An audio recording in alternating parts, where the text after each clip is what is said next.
გუშინდელ კერძთან დაკავშირებით მივიღე, არ ვიცი, ალბათ 100 მესიჯი, რომ რეცეპტი გაგვიზიარეო და ეხლა მორჩენილი ბადრიჯნით დღესაც ვაკეთებდი. მართალია ეხლა კერძის კეთების შუა ნაწილში ვარ, დამოვიწყო თავიდანვე გადამეღო, მაგრამ არა უშავს. მოკლედ.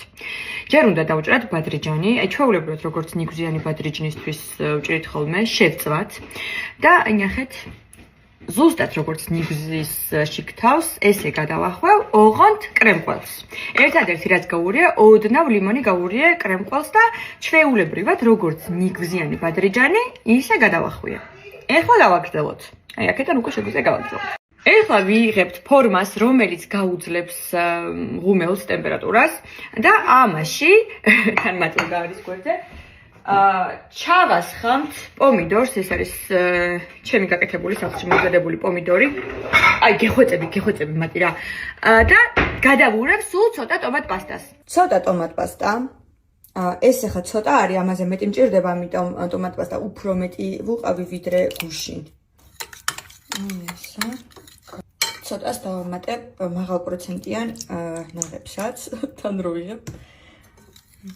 მე ზოგადად ნაღები ძალიან მიყვარს და ყველაფერში ვამატებ ხოლმე. ეხლა ფრთხილად გადმოვალაგებ ჩემს ბადრიჯანს.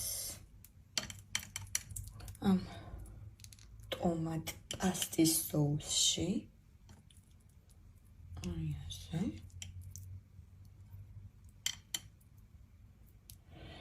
და მოვაყრი.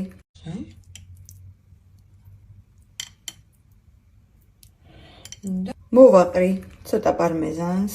ბევრს არ მოვაყრი ეხლა, იმიტომ რომ მე ღუმელიდან გამოღების წინაც და კიდე დავამატებ. ეხლა უკვე წინასწარ გახურებულ ღუმელში შევდგათ დაახლოებით 10 წუთი.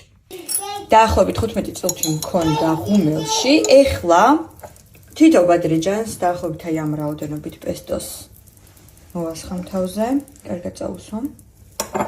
ეხლა მოვაყრი რეჰანს, იმიტომ რომ ძალიან უხდება. და კიდევ პარმეზანს. და კიდევ შევაბრუნებ ღუმელში დაახლოებით 10 წუთი. და ესეც საბოლოო შედეგი. დავავიწყდა მეთქვა, რომ რეჰანის ნაცვლად შეგიძლიათ ბაზილიკიც გამოიყენოთ. ეხლა დავაგებობნოთ. ვირებისას ზემოდანაც მოვასხამ ამ პომიდორს.